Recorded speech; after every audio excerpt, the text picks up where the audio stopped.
Time for another Out and About with Jamie Grout podcast, and this time we'll be chatting with outgoing Sheriff John Halferty. He's been the sheriff for Jasper County for a number of years, but in law enforcement an even longer period of time, and we'll hear what he has to say about all his years doing that. First, a word from our sponsors, Clement Mackey Insurance. Check out Holiday Lights at Maytag Park. If you haven't done that yet, it's a beautiful sight to behold. It's fantastic, and Jamie Murphy and the crew at Newton Parks deserve a big pat on the back for that. And the presenting sponsor, of course, Clement Mackey Insurance Associates. Also by Ryan's Tire and Auto on First Avenue in Newton. Ryan, a great guy. He's been giving away all kinds of prizes to people that have been helping out with great causes, and they're honored to be nominated for the 2025 Small Business Local Business Champion Award by the Greater Newton Area Chamber of Commerce. You can find out more about that and vote for Ryan at his Facebook page. And also by Advantage Credit Union. Ho, ho, holy mistletoe! Are you still being fleeced on your monthly vehicle payments? Give yourself an early Christmas gift and refinance your sleigh ride with Advantage Credit Union. We'll have you dancing and prancing down the driveway as you save on your monthly payments and lower your interest rate. Best of all, you don't have to leave the comfort of your home to sign the paperwork. You can stay warm and cozy in your Santa pants and sign everything electronically. Call or text Advantage Credit Union today to get started. Federally insured by the NCUA. It's time for another edition of Out and About with Jamie Grout, and this time around we'll be chatting with outgoing Sheriff of Jasper County, John Halferty, and I'm anxious to talk to you because you've been Sheriff for quite a number of years. You've been in law enforcement for another couple of years, and I don't know if you remember or not, you've dealt with many cases over the years, but Little Red, Lynette, who you graduated with and were in school with, when you were a rookie in the Newton Police Department, you helped her out of a situation. I'm not going to go into the whole thing, but she remembers you very well from that, and I think over the years you and your folks in law enforcement have helped a lot of people out. What made you want to get into law enforcement in the first place, John? Well, I actually knew pretty early on, probably in high school, that I was going to go into a profession that had a uniform. The uniform kind of appealed to me. I had a grandfather and an uncle that were both in law enforcement, not in this area. And then two of my brothers served in the Marine Corps in the Vietnam era. So that kind of appealed to me. And then I went to college after high school, and I did a criminal justice degree. So I was pretty certain I was going to do law enforcement. And one of my last classes was an internship at Newton Police Department. That internship was just a few months after Newton police officer Daniel McFerrin was shot and killed in 1985 at Hy-Vee West. And so I came in at a time where that department was healing. They had some new leadership. They were getting some new equipment, and it was a good experience. And just a few months later, they had an opening. I was encouraged to apply by one of their supervisors, and I was able to get that job, and that started my career. Just to let you know, Little Red, Lynette, and I watch a lot of true crime. And it seems like over the years, and in the time you've been in law enforcement, criminology has really changed to the point where DNA plays such a big part in so many different crimes now. When did that first come into being from, just having to look at fingerprints and other items to try to figure out who done it? Sure. Well, I've got a great example for you. So in the late 90s, really became prominent, and my local example is 1986. Karen Weber was murdered south of Colfax, between South Colfax and Prairie City, and they were able to get evidence in 1986 that later was able to be developed into some DNA profiles. I think it was 2 different male profiles, and also as a part of the DNA process, there's been some legislation change, but basically if you were sent to prison on a certain level of crime, felony or above, when you were released, you had to submit a DNA sample. And that's basically what happened with that case. The individual went to prison for another crime, and when he was released, he submitted a DNA sample which matched one of the male profiles at the scene of the Karen Weber homicide. And so in about, I want to say it was 2006, I think it was about 20 years later, working with the DCI, we were able to identify that subject and actually the second suspect, and eventually charge the primary suspect with homicide, and he was convicted later. So let's backtrack a little bit and go back to when you were a rookie at the Newton Police Department. How long were you with the Newton Police Department, and do you have any big memories of that? You said it was a good experience when you were an intern. It was. I had some people I really looked up to, and they ended up being my training officers later on. Leland Groves and Gary Dodds, they both retired as lieutenants out of the police department, and it was a good experience. I was very young. I was very green, and you mentioned Lynette. You know, early on, I would have told you I probably shouldn't have started in my hometown, but I don't agree with that thought now. I think it was a benefit to be working in my hometown. Yes, I had some encounters with people that I'd gone to school with, or that I was related to that weren't very pleasant, but overall, it was good encounters with great people, and I think it helped me and them, the fact that we knew each other. Mm-hmm. So it was a good experience there. Started out working midnight shift at Newton PD for several years, and got a lot of opportunities there, got to do a lot of different things there. I was just very blessed to be there. When I was in high school, I was in Clyde Wiley's sociology class and did a ride-along. Mm-hmm. And I found out that it's either feast or famine when you're on patrol.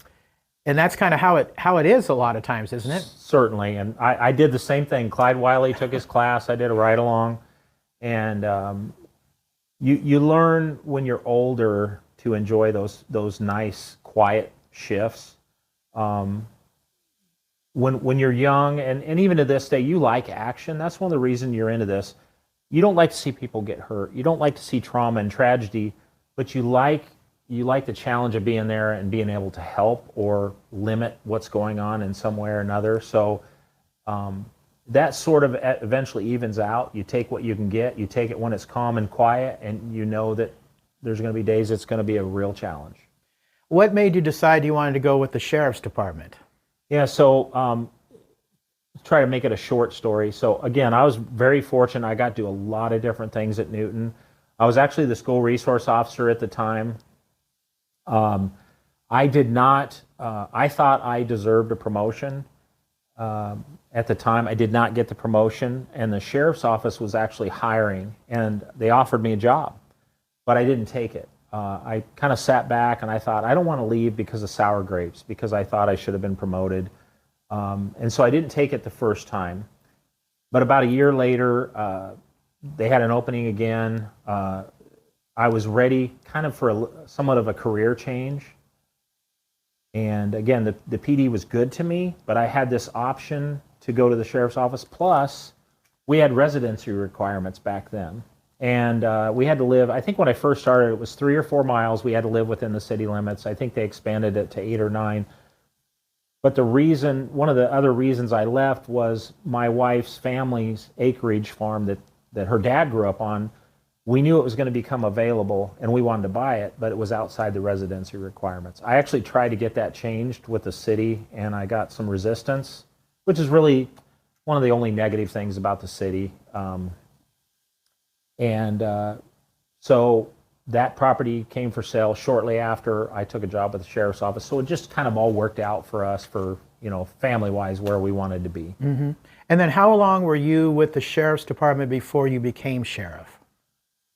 I started in late '97 and worked here, got to do some different things here. And then in 2000, Sheriff Mike Baumer appointed me as his chief deputy. So I worked under him for 12 years. He served a little over 3 terms. And then I was elected in 2012. I see. What challenges have you faced as sheriff? I'm sure there are a few. I'm sure there are some that maybe you've had that you've overcome that you have gratification of, but in any position such as what you're in, there are challenges, I'm sure.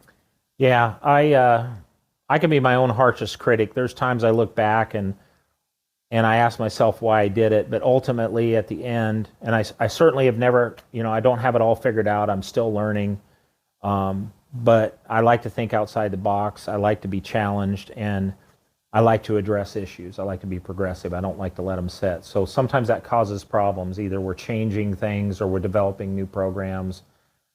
So there's been several things, several challenges that I could list, but I think as I get older, one of my biggest challenge is the fact that I was born and raised here. I know a lot of people here. Is just seeing the trauma and the tragedy and the people I know or that they're related to, and the hurt and the just what they're experiencing. And you learn to overcome that, and you learn that you can care and you can sympathize with them and still do your job. And That's got to be a hard thing to do. it is. It really is, to keep your emotions in check. And yet, I think it's also important for the public to know we're human, that we do care, and that we do have some emotions. So I can I could give you a lot of examples of emotionally draining and challenging incidents, and you have to take care of yourself, but you balance it out, because there are going to be times when things go really well, and so you take some self-satisfaction in it, and you realize you got into this profession for a reason, and some things you can control and some things you can't. What are some of your favorite memories of all your years in law enforcement? I know that probably quite a few, and it's hard to pick one or two or three, but if you can go back in time and look at some of that stuff, that'd be great. Yeah. I don't want to make it about me, but I guess it is about me. I can remember a particular cold winter this time of year, and there were three of us working on Newton along with a supervisor, and we had a large apartment complex fire. And the other two officers, Randy Camp, who retired from Newton, and Pat Richardson, who died in 2013, they came on after me, but we were working together, and we were able to make entry into this apartment building and evacuate 11 of the 12 apartments. Unfortunately, the apartment where the fire started was a fatality.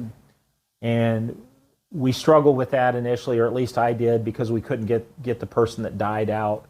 But we had some good mentors and supervisors that said, hey, you guys, you work together. You got the ball rolling, got the fire department coming, and you were able to get 11 of the 12 residents out.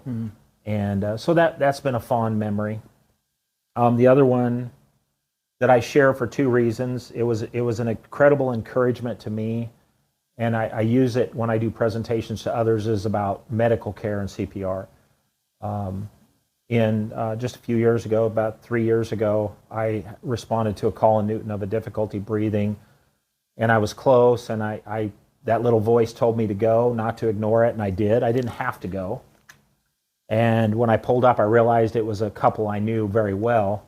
And when I got in the house, the husband was not well. He was in cardiac arrest. Quite a shock to me, because I thought it was just a difficulty breathing call. But I started CPR, and Newton Fire, their crew, got there within a couple minutes, and we continued to work it. And that individual is alive and well today. And I say that not as a brag, but I say that because when I went into the house, my intent was to do everything I could, but mentally I thought, well, this guy's not going to survive. Because by my own estimate, I'd probably done CPR, cardiac arrest, probably 70 or 80 times prior to that, and never had anybody survive. Wow. And so it was an encouragement to me that, again, you do what you can do, what you can control. You can't control the outcome. And the fact that I went ahead and stopped and started early intervention CPR, and Newton Fire was able to get there at the paramedic level and do the great things they do. He's had 3 extra years or more of his life. Wow. And that's a blessing to me. It just reinforces that we need to always be pushing on, be progressive, and do what we can to control it. Yeah, great outcome. That's great. Anything else you can think of? I know I'm putting you on the spot here. Yeah, there's a lot of things. The radio system, it's more of an IT related thing, but the team here, and again, this team here of Jasper County employees makes me look good. They do an outstanding job. And from day one, I made it a goal to put people in positions that were not only going to challenge me, but I wanted them to start training to be leaders, right? So the radio system ultimately is going to save us a lot of money. That's where we needed to go. We started a regional tactical team with Grinnell, Powesheik County members and Pella. We, of course, started the ALS program. That gets a lot of notoriety. We've done some great things in the jail. We've increased the safety and efficient measures of the jail. Just want to jump in here for those who don't know, what is the ALS program? So that's what we call the Advanced Life Support Program. That was an outside-the-box hybrid system addressing a need for advanced medical care to mainly our volunteer agencies in the county when they couldn't provide paramedics or a higher level or an entire crew. So we staff a response car with a paramedic who responds to medical calls. Not every agency needs them, and not every medical call needs a paramedic, but when they do, we try to provide them and work as a team to get the best patient outcome. I have heard some law enforcement agencies are turning to social workers because you get a lot of domestic calls, and sometimes social workers are the best people to address those as opposed to law enforcement. Do you do that here, or have you? Do you endorse that kind of thinking? I absolutely do. It's another change that I have not been particularly aggressive in, because what we do have is we have a mobile crisis response where if we have a need for that, we can call. They're supposed to respond within an hour. But where I think we're heading, and I know what some other counties are doing, and I fully endorse it, is there are funding sources available where they provide a person trained to that level that responds with a law enforcement officer to de-escalate and or provide continued resources for those people in need. And that's a whole nother topic, as we know. The mental health challenges that we have in today's world, I would estimate 50 to 75% of our inmates have either a mental health and or a substance abuse challenge going on in their lives. Are school resource officers still a thing, or are they being phased out? Well, it depends. It's become a highly political topic. My personal experience, my opinion, is that they are helpful if you do it the right way.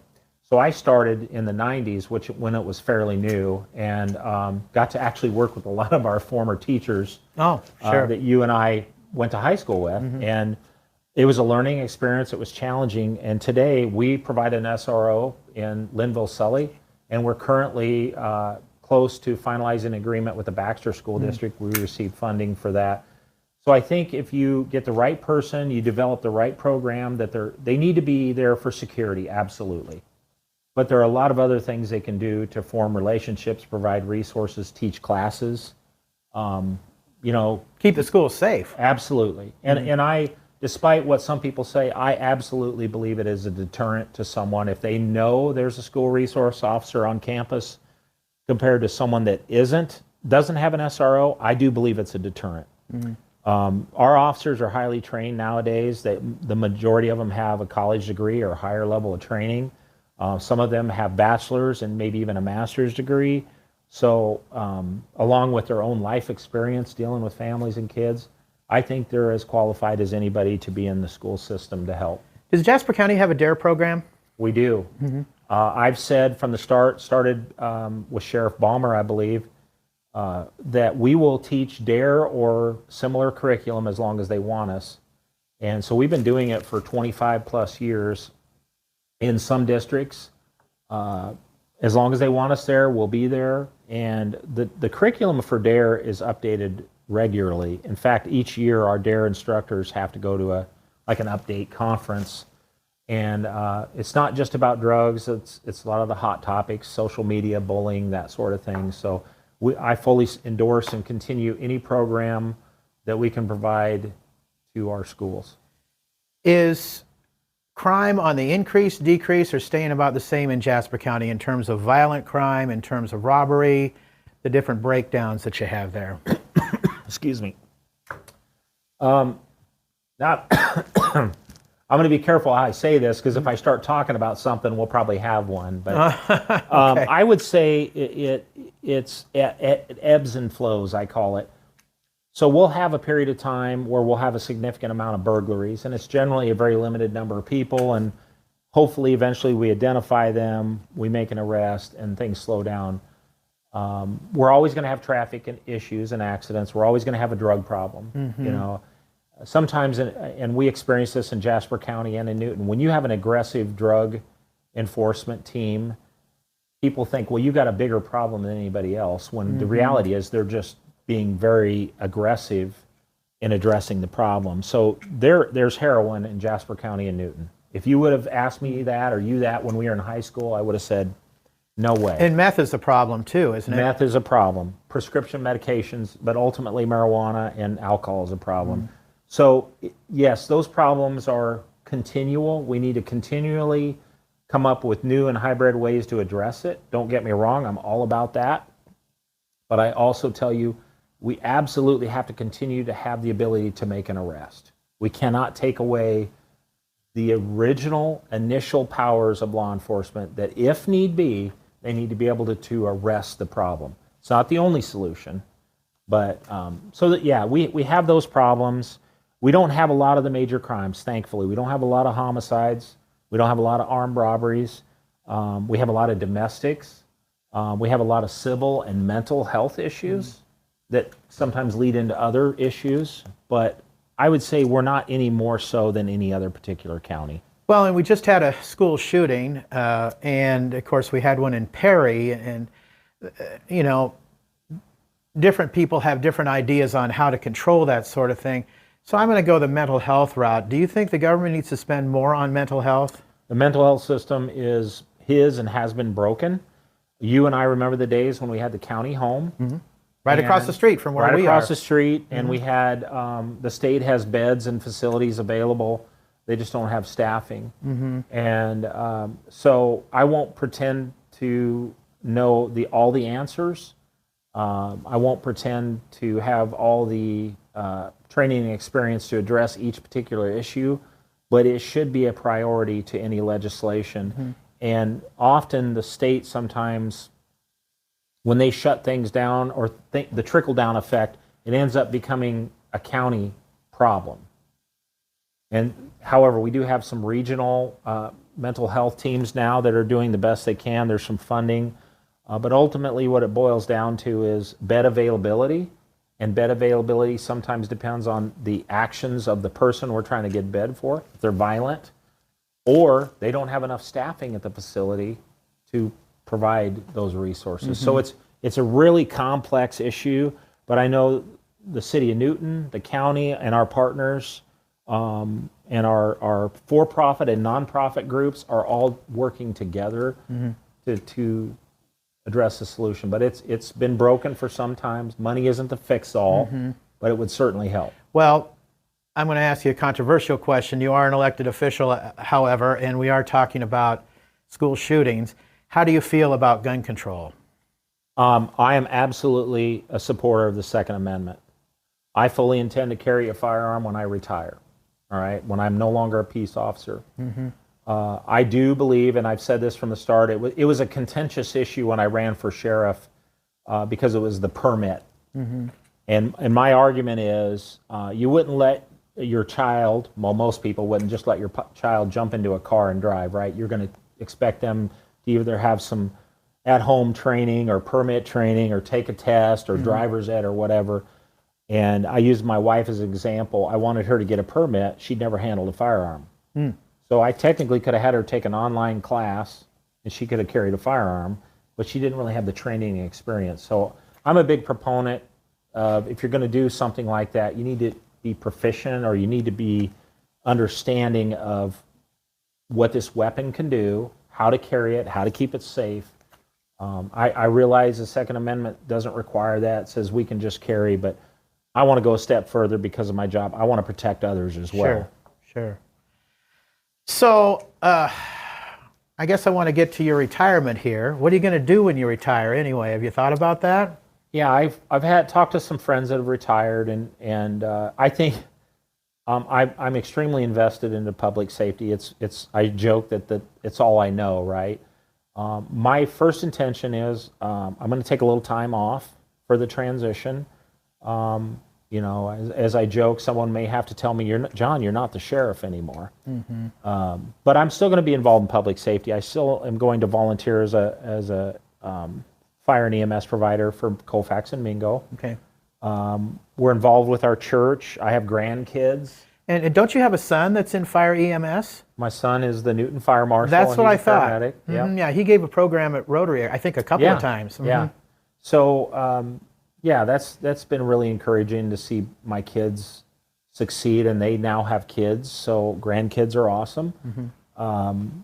So down the road, I don't know. I've been asked that a lot of times. Are you going to seek anything, another elected office? Are you going to do, another law enforcement job? Are you going to, just, lay around at home? I'm not going to lay around at home. Okay. But I have some options. Maybe you could do a podcast. I could do a podcast. I could tell stories. You're going to watch Vikings games. Yeah, there you go. But yeah, I'm going to take some time off, but I still want to volunteer.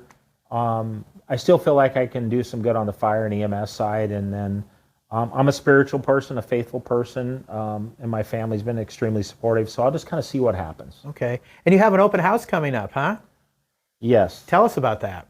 Well, it was kind of a surprise, and I kind of figured some things out. I really, I'm honored to do it, but I tend to be like a humble person. I'm like, I don't really deserve all of this. And, my family put up with a lot of things over a lot of years, and they deserve the recognition too, and some of my friends. And so it's on January 4th at the Jasper County Fairgrounds in Colfax. And I'd mentioned to my wife, Kendra, she's been doing a lot of the work. I said, I love you and I appreciate this, but if you're going to do this, you need to get some other people to do it. I want you to be there too and not, be doing the work stuff. Because my wife and my children especially have seen the best and the worst of me and went through this career with me. And so they deserve some recognition too. And I'm honored that they want to do that. And so, yeah, we'll do that on the 4th of January, and it'll be it'll be bittersweet. But I also always wanted to retire when it was more of my decision, when I didn't, so to speak, stay too long or be that old, grumpy, worn-out guy. So Hopefully I'm not that yet. So you feel like now is the right time? I think it is because it's hard. I'm going to admit there's times when I say, should I have run another term? Should I have stayed longer? I've had people ask me to stay longer. People don't like change, obviously, but and that's a blessing too. That's encouraging. But we have such a great team here. Yes, it's time. They will do absolutely fantastic, and I'm excited to see where they take this place. So what words of wisdom would you have to somebody who might be, let's say, in high school or college and thinking about getting into law enforcement? What would you say to them? How would you mentor them in terms of philosophy? I use the simplest word I use often is self-satisfaction. Everybody gets in this profession because the first thing they say in their interviews is they want to serve and they want to help others, which is absolutely true. But they also get into it because it's exciting. There's some adrenaline. There's some challenging things that go on, and I would challenge them by saying you need to have what I call a servant heart. You need to be willing to serve and sacrifice, but not sacrifice to the point that it's detrimental to your own personal health. You need to be willing to understand that you can't take things personal.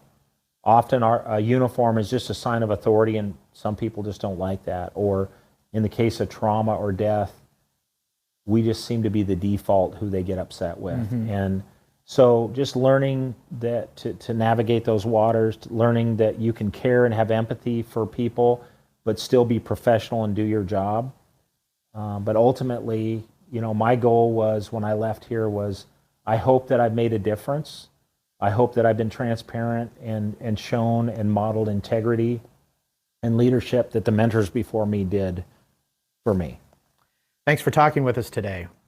Outgoing Sheriff of Jasper County, John Halferty on Out and About with Jamie Grout. This podcast also sponsored by Newton Clinic, Holiday hours alert, holiday hours alert. Newton Clinic will be closing early on Christmas Eve and New Year's Eve, as well as closed all day on Christmas and New Year's Day to give their staff time to spend with their loved ones. Wishing you a safe and joyful holiday season.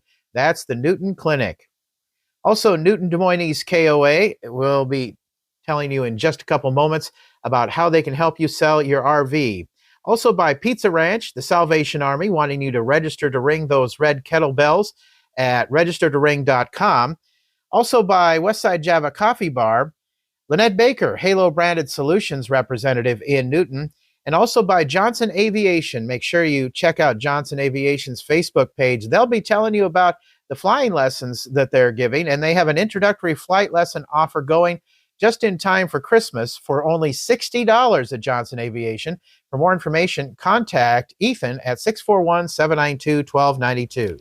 Introducing RV Sales Made Easy at the Newton KOA and Timberline in Waukee. We're here to take the stress out of selling your RV. Listing an RV online can be time-consuming. Our experts step in to handle the details so you can relax while we do the hard work. We act as your trusted partner from start to finish. That means everything from assessing your RV's value and creating standout marketing to negotiating with buyers and finalizing the sale. Call today, Newton KOA or Timberline Campground in Waukee to schedule your appointment to sell your RV. 563-340-6374. We make it easy for you. Until next time, out is out. See ya.